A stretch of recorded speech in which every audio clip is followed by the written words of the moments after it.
Welcome to रश्मीच रसोई। आपण ओल्या नारळाच्या करंज्या, तिळाच्या किंवा रव्याच्या करंज्या तर नेहमीच खात असतो, पण आज मी तुम्हाला अगदी सोप्या पद्धतीने खुसखुशीत अशा मटरच्या करंज्या कशा बनवायच्या ही रेसिपी दाखवणार आहे। त्यासाठी हा व्हिडिओ शेवटपर्यंत बघा आणि माझ्या चॅनलला लाईक, शेअर आणि सबस्क्राईब करा। आज आपण मटरच्या करंज्या बनवणार आहोत। त्यासाठी पाव किलो हे मटर घेतले आहेत। एक बटाटा आहे, खिसून आपण हे वापरलं आहे। हे बघा, खिसून असं पाण्यात ठेवलं आहे। नंतर थोडेसे 7-8 काजू घेतलेत, बारीक तुकडे केलेत। जवळपास 2 चमचे एवढे मनुके वापरणार आहोत। अर्धा चमचा धना जिरा पावडर, अर्धा चमचा गरम मसाला, पाव चमचा हळद, अर्धा लिंब। नंतर आपण ह्या मटरच्या करंजींचं सारण बनवण्यासाठी एक वाटण वापरणार आहोत। त्यामध्ये 8 ते 10 लसणाच्या पाकळ्या, आल्याचा तुकडा, 4 ते 5 हिरव्या मिरच्या, अर्धा चमचा बडीशेप, अर्धा चमचा जिरं। पाणी न घालता मिक्सरला आपण हे भरडच फिरवून घेणार आहोत। चवीप्रमाणे मीठ आणि मूठभर कोथिंबीर अशी चिरून घेतली आहे। करंजीची पारी बनवण्यासाठी वाटीभर आपण मैदा घेतला आहे, पाव वाटी बारीक रवा आणि 2 चमचे आपण तुपाचं मोहन घालणार आहोत। तर चला मग मटरचे दाणे पहिला सोलून घेऊया, नंतर रेसिपी बनवायला सुरुवात करूया। आता तुम्हाला माहितीच आहे का, बाजारात खूपच स्वस्त मटर मिळतात आणि ते मटर वर्षभरासाठी स्टोर कसे करायचे ते पण मी तुम्हाला सांगणार आहे। आता हे मटरचे दाणे मी तुम्हाला फक्त दाखवण्यासाठीच घेतले आहेत। हे मटरचे दाणे आपण क्वांटिटीमध्ये आपल्याला किती 8 किलो, 10 किलो, 5 किलो हवे तसे आणायचे, निवडायचे आणि हे बघा, हे असे ना पिशवीमध्ये पॅक करून ठेवायचे। निवडले का थोडेही धुवायचं नाही, पाणी वगैरे अजिबात लागू द्यायचं नाही त्याला। आणि अशा ह्या झिपलॉक बॅगमध्ये फक्त स्टोर करायचे। हे बघा, असेच हे मटरचे दाणे वर्षभर छान टिकतात। आता मी हेच मटरचे दाणे वापरणार आहे। ह्या बोलमध्ये पाणी घेतलं आहे, वाटीभर मटरचे दाणे घेते, म्हणजे मोजले तर पाव किलो एवढे ते बसतील। हे बघा, पाण्यात घातल्याबरोबर अगदी आपण मटरचे दाणे काढतो ना तसेच होतात। मी सांगितलेली टिप वापरून नक्की तुम्ही हे मटर आणून मटरचे दाणे स्टोर करून ठेवू शकता। आता हे मटरचे दाणे स्वच्छ धुवून घेते। हे बघा, मटरचे दाणे धुवून मी अशा ह्या जाळीवर ठेवले आहेत, म्हणजे जे पण एक्स्ट्राचं पाणी असेल ते निघून जाईल, किंवा तुम्ही नॅपकिननी पुसून घेतलेत तरी चालेल। आता आपण स्टफिंगसाठी हे क्रश तयार करून घेऊया। पाणी न घालता थोडा जाडसरच आलं, लसूण, मिरची, जिरं आणि बडीशेप अशी फिरवून घेणार आहोत। हे बघा, असा हा क्रश आपण तयार केला आहे। आता हे मटरचे दाणे आहेत ना, मी हे आपल्या हँड क्रशरमध्ये थोडेसे फिरवून घेते। तुम्ही ना मिक्सरला पल्स मोडवर थोडंसं असं उघडबंद करून, एकदम स्मॅश नाही करायचे, थोडे भरड राहतील असेच फिरवून घेतलेत तरी चालेल। मी आता ह्या माझ्या क्रशरमध्येच फिरवून घेते। झाकण लावूया आणि थोडं हे फिरवून घ्यायचे।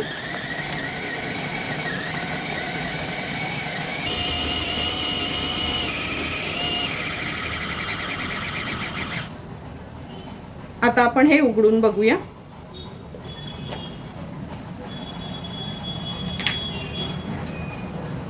हे बघा, असा ना हा क्रश व्हायला हवा। मी तुम्हाला मिक्सरमध्ये पण काढून दाखवते, कारण का प्रत्येकाकडे काय असा हा क्रशर असतो असं नाही। हे बघा, मिक्सरच्या भांड्यात हे दाणे घेतले आहेत। आता आपण हे थोडेसे फिरवून घेऊया। लक्षात ठेवा, पल्स मोडवरच उघडबंद करून लगेचच काढून घ्यायचे आहेत, एकदम स्मॅश करायचे नाहीत। हे बघा, मिक्सरच्या भांड्यात पण असे हे छान असं जाडसरच राहतात। चला, आता ही स्टफिंग आपण थोडी शिजवून घेऊया। मटरची स्टफिंग बनवण्यासाठी गॅसवर आपण हा पॅन ठेवला आहे। अगदी 2 चमचेच तेल घेणार आहोत। तेल गरम झालं की ह्याच्यावर आपण हे काजू जे बारीक करून घेतलेत ना हाताने ते ॲड करूया। काजू ॲड केल्यावर गॅसची फ्लेम मी अगदी लोवरच ठेवली आहे। थोडेसे हे असे परतून घेते।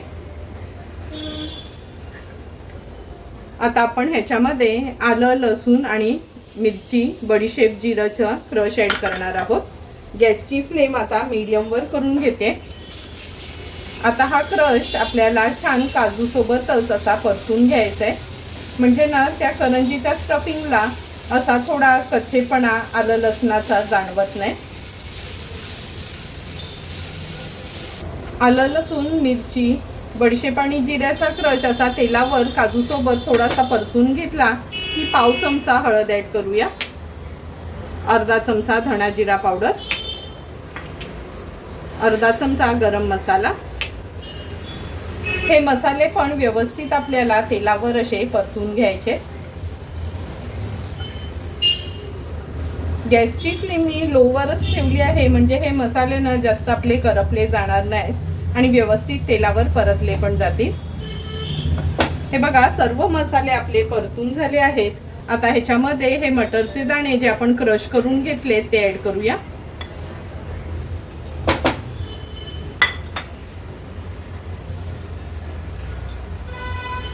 ह्याच्यासोबतच हे बटाटा एक मीडियम साईजचं मी खिसून घेतलं आहे. बॉइल्ड वाला बटाटा ह्याच्यात यूज करू नका, असं हे खिसूनच घ्या, म्हणजे ना त्या करंजीची चव खूप छान लागते. व्यवस्थित मिक्स करून घेते. आता गॅसची फ्लेम मी मीडियम वर करते.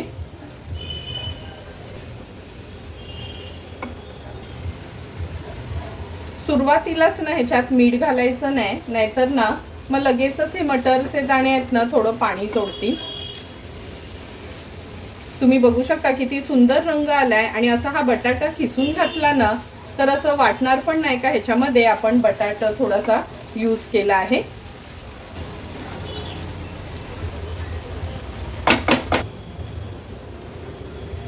मटरच्या दाण्यांचा क्रश आणि बटाटा व्यवस्थित मसाल्यांमध्ये आपण मिक्स करून घेतला आहे. आता झाकण ठेवते आणि 3 ते 4 मिनिटासाठी ना बटाटा आणि मटरच्या दाण्यांचा क्रश शिजवून घेणार आहोत. 4 ते 5 मिनिटं झालेत. झाकण काढून बघूया. हे बघा तुम्ही बघू शकता बटाटा आपण खिसून घेतल्यामुळे अगदी झटपट शिजलं गेले. व्यवस्थित मिक्स करून घेते. गरज लागली तर तुम्ही आणखीन थोडं तेल घालू शकता, पण लो फ्लेमवर आपण जर हे व्यवस्थित शिजवून घेतलं ना तर जास्त तेलाची पण गरज नाही. आता आपण ह्याच्यात चवीप्रमाणे मीठ ॲड करणार आहोत. 2 चमचे एवढा लिंबाचा रस ॲड करूया. हे मनुके घेतले आहेत थोडे ते ॲड करते. आता गॅसची फ्लेम मीडियम वर ठेवून व्यवस्थित हे आपल्याला परतून घ्यायचंय. फक्त एक लक्ष ठेवायचंय, हे सारण ना आपल्याला खूप ओलसर नको आहे. थोडंसं असं ना मोकळं मोकळंच हवं.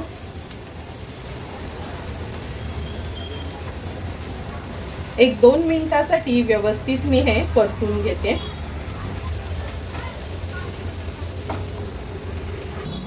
दोन मिनिटं झाले आहेत. सारण व्यवस्थित आपण मीडियम टू हाय फ्लेमवर असं परतून घेतलं आहे, म्हणजे लिंबाचा रस आणि मीठ व्यवस्थित त्या सारणाला लागला जाईल. आता गॅसची फ्लेम स्विच ऑफ करते आणि ह्याच्यामध्ये जवळपास 4 चमचे एवढी तरी बारीक चिरून घेतलेली कोथिंबीर ॲड करते. गॅस बंद केल्यावरच कोथिंबीर ॲड करायची आपल्याला. आता हे सारण एका प्लेटमध्ये काढून घेऊया आणि थोडं गार करूनच वापरायचं आहे.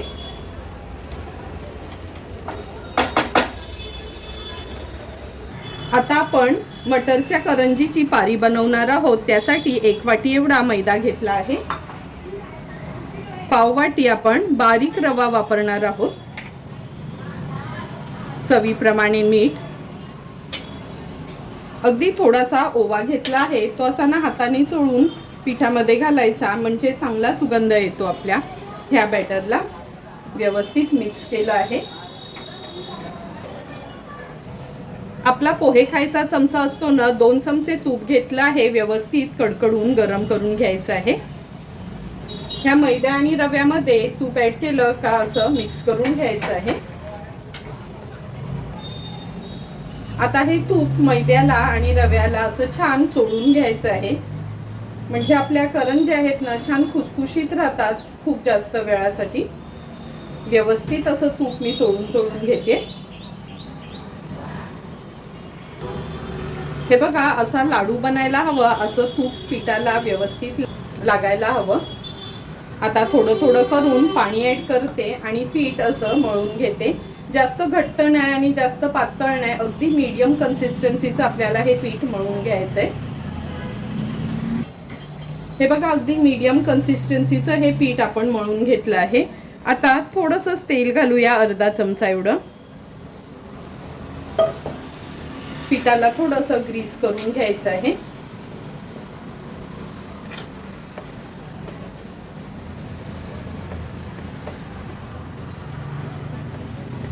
आता ह्या पिठावर आपण झाकण ठेवून एक 10 मिनिटासाठी हे पीठ आपण रेस्ट करायला ठेवणार आहोत, म्हणजे रवा त्यातला छान फुलला जाईल. 10 ते 15 मिनिटं झाली आहेत. हे पीठ आपण सेट करण्याकरता ठेवलं होतं. हे बघा अगदी आपल्याला जसं पीठ हवं ना, खूप पातळ नाही खूप घट्ट नाही, असं हे पीठ आपलं तयार झालं आहे. आता ह्या पिठाचे मी गोळे करून घेते, म्हणजे करंज्या आपल्याला कशा लहान मोठ्या हव्यात तसे ह्याचे आपण गोळे तयार करून घेणार आहोत. सर्व गोळे मी असेच तयार करून घेते. हे बघा असे हे गोळे तयार करून घेतले आहेत. आता ह्याच्या पाऱ्या लाटून घेऊया. थोडासा मैदा घेऊन आपण ही पारी लाटून घेणार आहोत. लक्षात ठेवा खूप जाड नाही आणि खूप पातळ नाही, अगदी मीडियम कन्सिस्टन्सीचीच ही पारी आपल्याला लाटून घ्यायची आहे. आणि कधी पारी लाटताना ना हे साईडचे काठ आहेत ना ते आपल्याला पातळ हवे आणि मध्ये थोडंसं जाड, म्हणजे जेव्हा आपण ही फिलिंग भरतो ना तेव्हा तळताना वगैरे ती फुटत नाही तुटत नाही, अगदी परफेक्ट अशा आपल्या करंज्या होतात तयार. ही बघा ही पारी एक आपण लाटून घेतली आहे. आता अशाच पद्धतीने सर्व पाऱ्या मी लाटून घेते. एक एक करून सर्व पाऱ्या लाटून झाल्या आहेत आणि हे सारण पण आपलं तोपर्यंत गार झालं आहे. आता लगेचच आपण ही मटरची करंजी बनवायला सुरुवात करूया. आज या करंज्यानं मी ह्या करंजीच्या साच्यामध्येच करणार आहे. हे बघा हा करंजीचा साचा आपण घेतला आहे. सर्वात आधी ही पारी आपण ह्याच्यात ठेवूया. पारी ह्याच्यामध्ये ठेवली ना का थोडासा पाण्याचा बोट घ्यायचा आणि आतमध्ये असा लावून घ्यायचा आहे आपल्याला.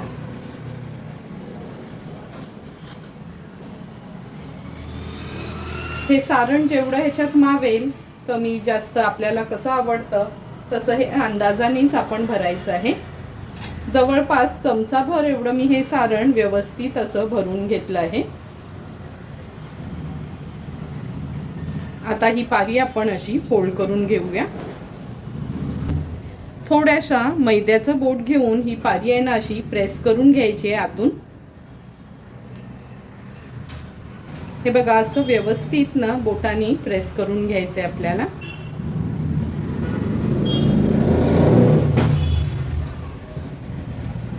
आता हे एक्स्ट्राचं पीठ आहे ते काढून घ्यायचं. करंजी काढून दाखवते तुम्हाला. हे बघा सुंदर अशी करंजी आपली ही मटरची तयार झाली आहे. एका ताटामध्ये ठेवूया.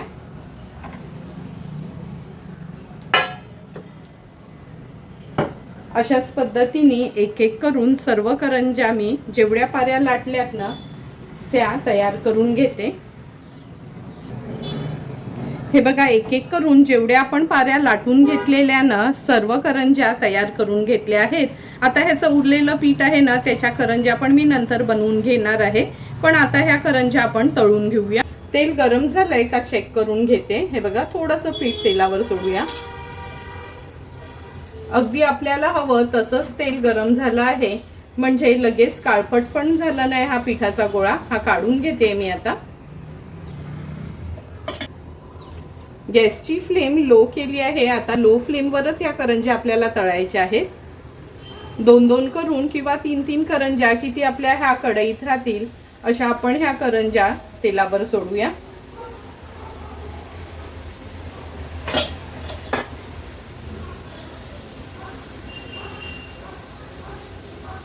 अगदी अलगजपणे आपण ही करंजी हलवून घ्यायची आहे. लक्षात ठेवा खूप लगेच ना, म्हणजे तेलावर सोडल्याबरोबर लगेच याला हलवायचं नाही.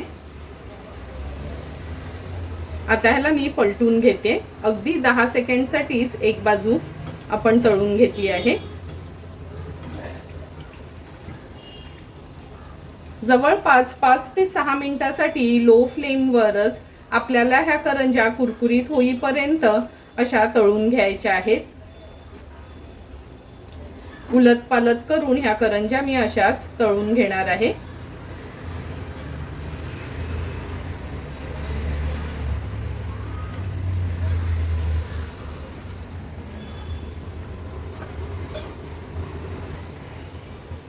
जवळपास 4 ते 5 मिनिटं झाली आहेत। हे बघा करंज्या आपल्या तळत आल्या आहेत। अशानं लो फ्लेमवरच ना गोल्डन ब्राऊन कलर येईपर्यंत आपल्याला ह्या करंज्या तळून घ्यायच्या असतात। आता गॅसची फ्लेम हाय करते। मी नेहमीच म्हणते का किती आपण तळणीचा पदार्थ लो फ्लेमवर तळला तरी पण काढण्या अगोदर तो थोडासा हाय फ्लेमवर उलटपालट करून घ्यायचा, म्हणजे ना आपला तो तळणीचा पदार्थ करंजी असो, चकली असो किंवा शंकरपाळ्या काही असो त्यांना तेलकट होत नाहीत। अगदी 10 ते 15 सेकंडसाठीच हाय फ्लेमवर ह्या बघा आपण उलटपालट करून घेतले आहेत। आता ह्या मी काढून घेते आणि गॅसची फ्लेम पुन्हा लोवर ठेवते। व्यवस्थित न गरम असतानाच तेल निथळून घ्यायचं आहे। अशा ह्या चाळणीत काढते म्हणजे जे पण एक्स्ट्राचं तेल असेल ते निघून जाईल। तुम्ही बघू शकता किती सुंदर अशी आपली ही करंजी तयार झाली आहे। अशाच पद्धतीने उरलेल्या सर्व करंज्या आपण लाटून आणि तळून घेऊया।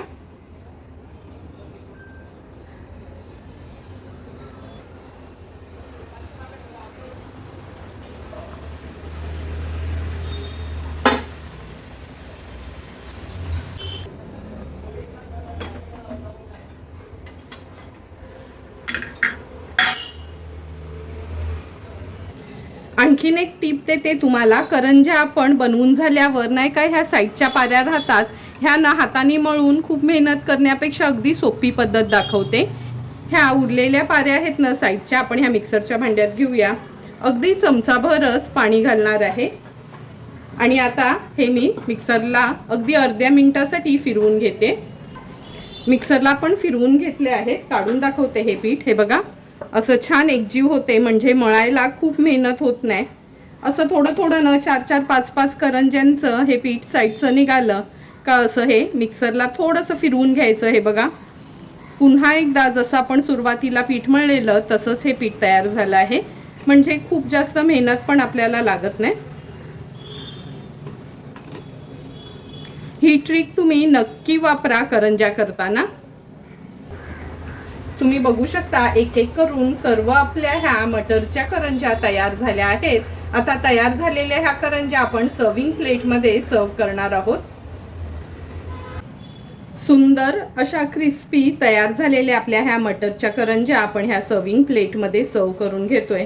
तुम्ही बघू शकता किती सुंदर आणि अगदी परफेक्ट अशा आपल्या ह्या मटरच्या करंज्या तयार झाल्या आहेत।